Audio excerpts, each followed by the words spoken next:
Greetings, cheese lovers. This is Jill Erber of Cheesetique with your Cheese and Wine Club for August 2026. Now, I don't need to tell you that we're in back to school season, and so for those of us waking up just a little bit earlier in the morning and maybe just a little more tired, I've decided to choose 3 coffee-infused cheeses for you. I have to say I had maybe a little too much fun with this theme. You'll see what I'm talking about in just a moment. So let's go ahead and jump right in. Our first cheese is a beautiful cow and goat's milk blend from Pennsylvania. This cheese is called Cowboy Coffee. It's got a beautiful, pretty firm texture. It's still a little bit pliable, but you'll see on the exterior, the rind is coated in coffee grounds, which is super, super cool. So it's going to give it obviously a little bit of a coffee infusion, but it doesn't taste like you're drinking a cup of coffee. It's rich and it's creamy and it's got this great kind of chewy texture. You're going to love it. Our second cheese, we're going from Pennsylvania across the country to Utah.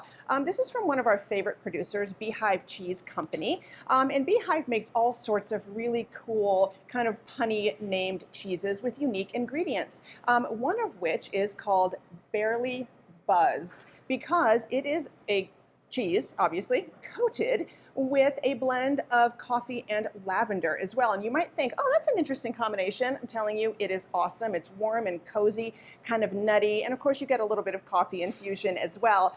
This is 100% cow's milk, whereas our first was cow and goat. So you're going to get a little bit more of a buttery, dense experience with this one. Think of it sort of like a cheddar, but with this wonderful coffee-infused rind on the outside. And last but not least, we're leaving the United States and going to Belgium for by far our softest cheese. This is a cheese called, lovingly enough, Barista. So Barista is made in Belgium, and it is called Barista for a reason.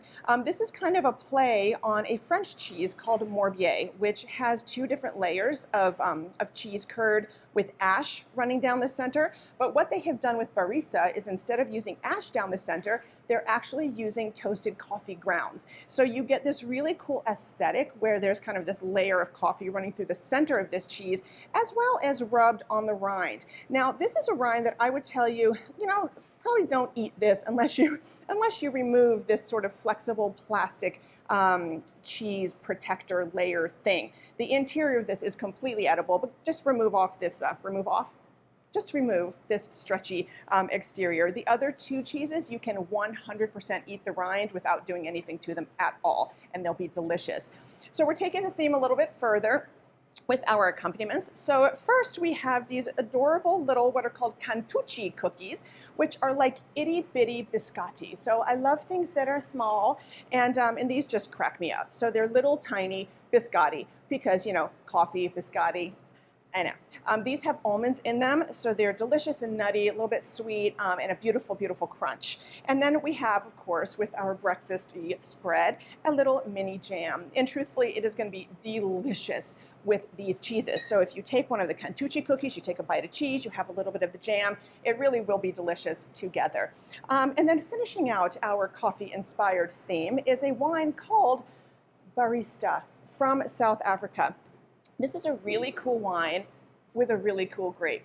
So the grape for this is called Pinotage, and Pinotage is a South African original. It's one of the few grapes you'll come across that was actually intentionally invented to be this unique, cool thing. So this is a blend of 2 ancient grapes. The first is Pinot Noir, and the second is a grape called Sanso, which in South Africa is referred to as Hermitage. So that's where you get the Pinot and the Hermitage blended into Pinotage. So Pinotage is going to give you kind of the best of both worlds. You're going to get a beautiful fruity character from the Pinot Noir, but the Sanso is going to give you earthiness and richness and deep color.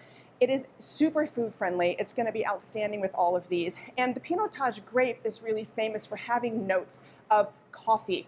So much so that there's actually a reference to an entire class of wines in South Africa called coffee Pinotage, because they really try to harness those wonderful notes of coffee that come naturally from this grape. Just to be clear, there's no coffee added to this wine. It's not aged in coffee barrels or anything like that. It just utilizes this particular grape, which has those particular characteristics. So Here is to Back to School, wishing you strength and patience and fortitude at this time. You can do it, especially if you enjoy your coffee with your cheese. We will see you next month.